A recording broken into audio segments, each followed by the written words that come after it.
I now give the floor to the distinguished representative of Argentina to introduce an address by the head of state. Señor Secretario General. Mr. Secretary General, Presidency, Excellency, it's my honor to introduce to this distinguished assembly the statement of the President of the Argentine Republic, His Excellency, Dr. Alberto Fernández.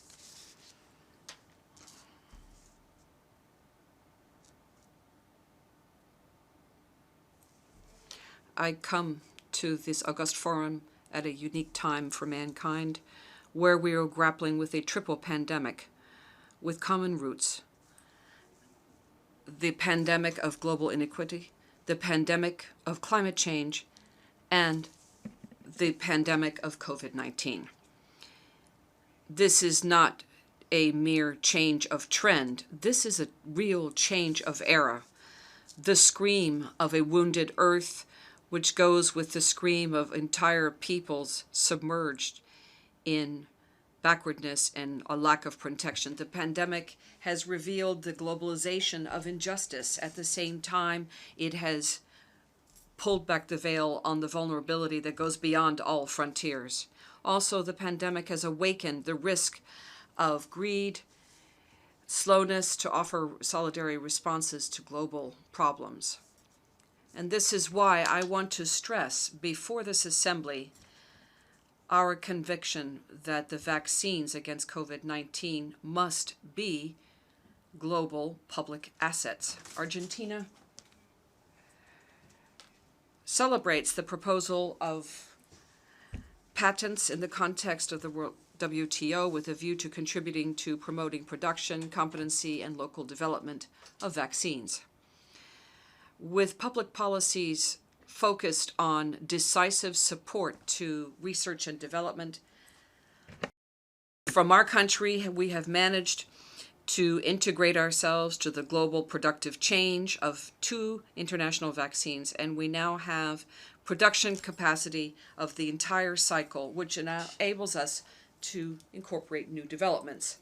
Of course, this is also now about not just addressing the consequences of the pandemic in healthcare terms, but also focusing on it in terms of reconstructing the social and economic situation, which goes hand in hand with caring for our common home, the planet. Our commitment to the Paris Agreement is full. With the transition towards renewable energies, the adoption of clean technologies for reduction of methane emissions, eradicating illegal deforestation, and the restoring of our ecosystems. All of these commitments are a step more towards a path for our country which is consistent with the goal of 1.5 degrees Celsius and carbon neutrality by 2050. But I'd also like to stress here that none of this will be possible if we do not address the Damocles sword of global inequity, the reconfiguration of the international financial architecture. As was said by the Secretary General, it's quite frankly painful that in 10 years we have not been able to make concrete the commitment of providing $100 billion for developing countries for action against climate change. Climate justice will be a mere chimera without financial justice and positive global imposition, which would contribute to real social justice.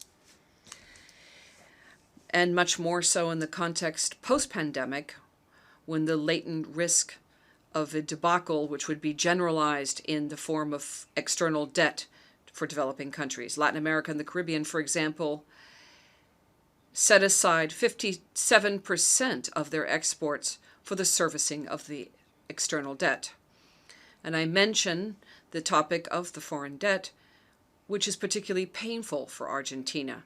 Argentina, which is a country which has been subject to toxic and irresponsible indebtedness with the International Monetary Fund. For the world to grasp the magnitude of debt side, let me just mention one figure. The resources approved by the IMF for Argentina with this unsustainable debt were of $57 billion, the equivalent of what the body dispersed during the years before the pandemic for 85 countries around the world, the same amount. Let me reiterate. In 1 year, they gave us the same amount almost as what was given for the entire year of the pandemic for 85 countries. There is no technical rationality or reason, no ethics, no logic, no political sensitivity which could justify such an aberration. And what's worse is that a great part of these resources are supplied to Argentina, then fled the country through irresponsible opening of the capital account. This case of what I call the debt side, as in homicide by debt, clamored by the global financial world, stressed the results which are key for rescuing the principles of sustainability of the debt, which have been discussed and agreed in the United Nations according to Resolution 69/319 of the year 2015. That is why we support the idea of driving forward inclusive multilateral agreements that would be able to address comprehensively all the issues that are referred to under restructuring sovereign debts. We understand the prerogative of the initiative of suspension of debt servicing produced by the G20, which is, while worthwhile, a temporary and insufficient measure. It does not address the issue of alleviating and restructuring the unsustainability of debts in an in-depth manner. Likewise, the lack of a multilateral framework for restructuring the debt for the debts of middle-income countries continues to be an important gap in international financial governance. This is why we would encourage expanding a new common framework for grappling with the debt by the G20 towards middle-income countries which are vulnerable. We also propose the qualification of credit risk for countries, today which is in the hands of just a few private agencies, be part of the agenda of reforming the international financial architecture also. And in exchange, while it's difficult, is not impossible. We celebrate the expansion and distribution of the special drawing rights of the IMF, an initiative which has opened the door to hope. What a year ago was unthinkable is today a reality. The issuance of the SDRs should provide a great environmental solidarity pact, which would include low-income countries as well as middle-income countries who are highly vulnerable both in terms of climate and finances. It would be a pact or a covenant that would make it possible to extend the timelines for payment of debts and application of lower interest rates under current circumstances of financial stress, health stress, and environmental stress. We must promote financial systems which are sustainable, that promote mechanisms for payment and servicing which are ecosystems and involve the concept of environmental debt. The debt by climate is a virtuous step that we must take in the right direction. Capitalization of multilateral development banks, applying resources based on countries' contributions is also an urgent task. It's necessary also to deepen the discussion on a new minimal global tax. What was defined by the G7 and the G20 is a first step that they have taken, but it is insufficient for favoring emerging economies. What is required is to work on a solidarity-based scheme or plan that would be then a reality and make it a reality to actually fulfill the Sustainable Development Goals.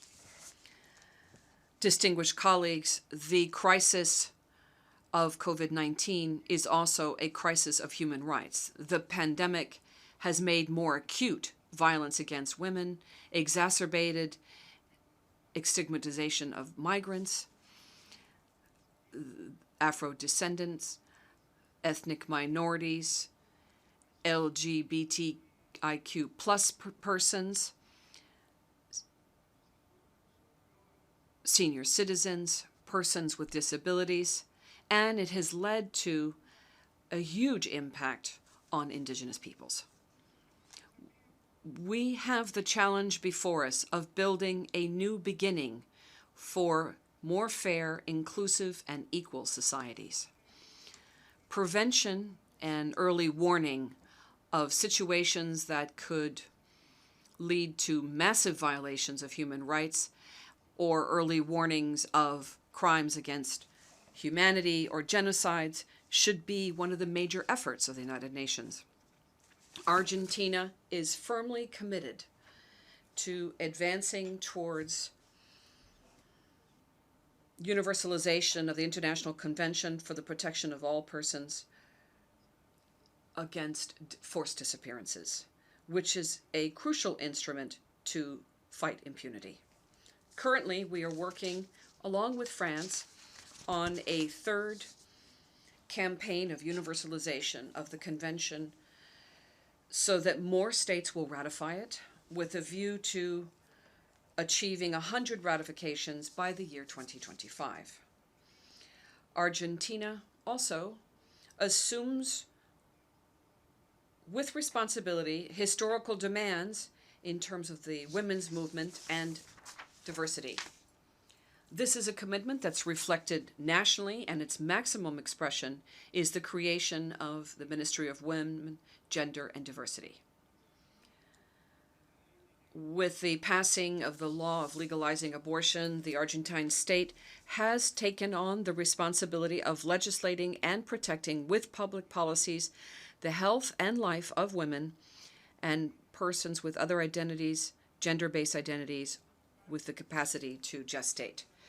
Also, we have passed a law for attention and integrated care of health care during pregnancy and early childhood, which broadens the benefits and rights and guarantees attention for health care for women at every stage of pregnancy and for boys and girls in the first years of their lives.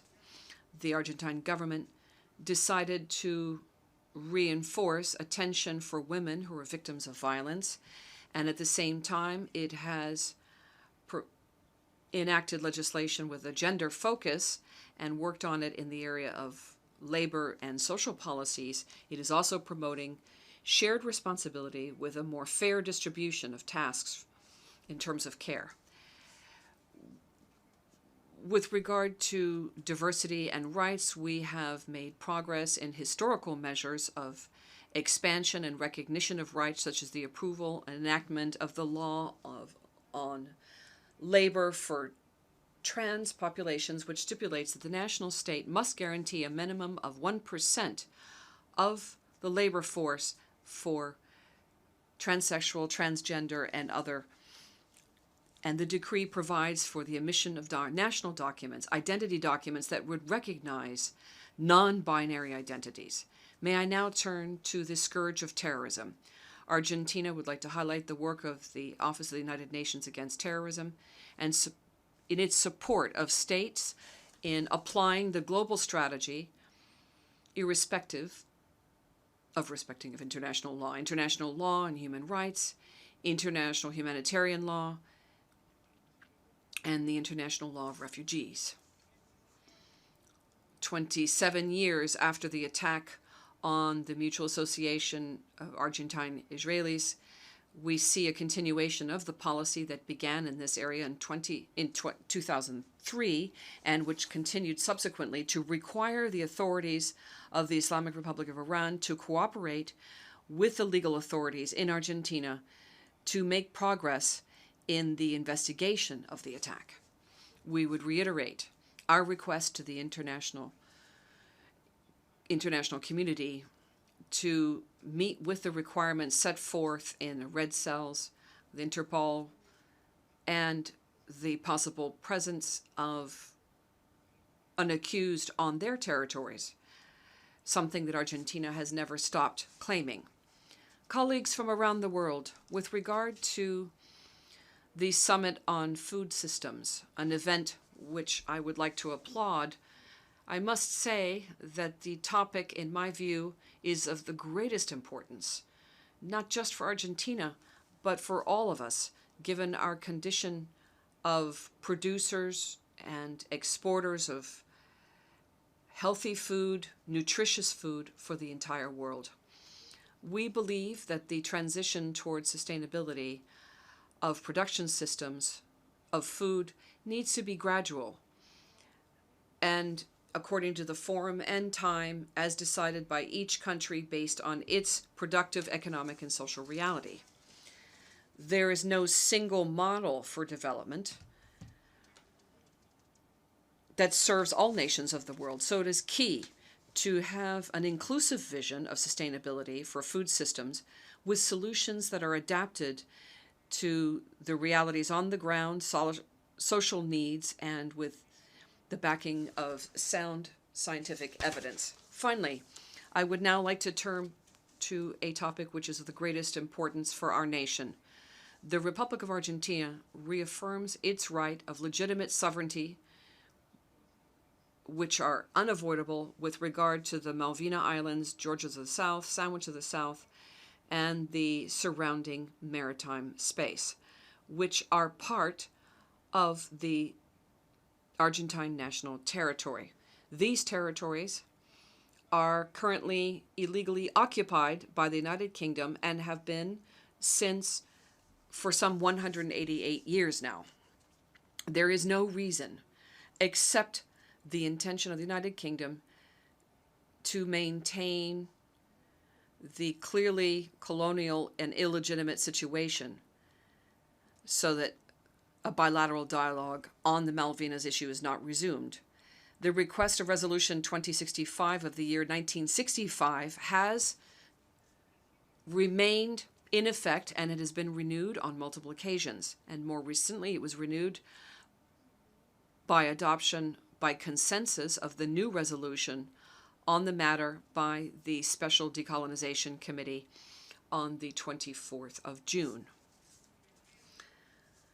The United Kingdom persists with its attitude of refusing to hear the call for a renewal of negotiations with regard to the disputed territory and has exacerbated the dispute by calls for the illegal exploitation and unilateral exploitation of renewable natural resources and non-renewable resources in the area, action which runs contrary to Resolution 31/49 of this Assembly.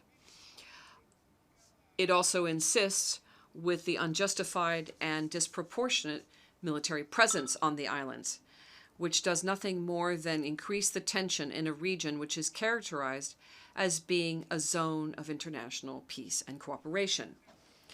We have requested that the Secretary General renew his efforts in his mission of good offices as commended to him by this organization.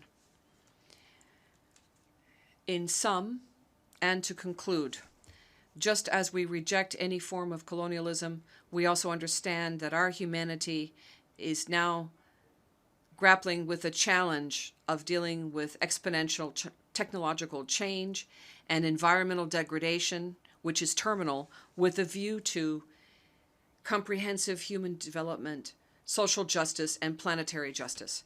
It is not an option. It's either we stand in solidarity or we become extinct.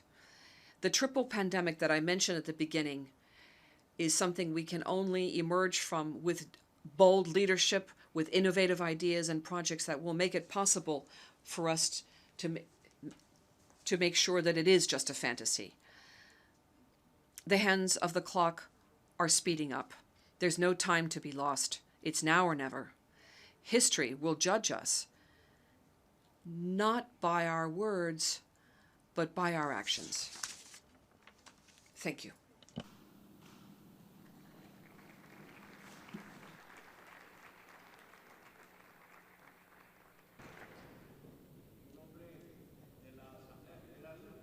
Microphone for the speaker, please. República Argentina, la declaración que The President of Argentina for that statement.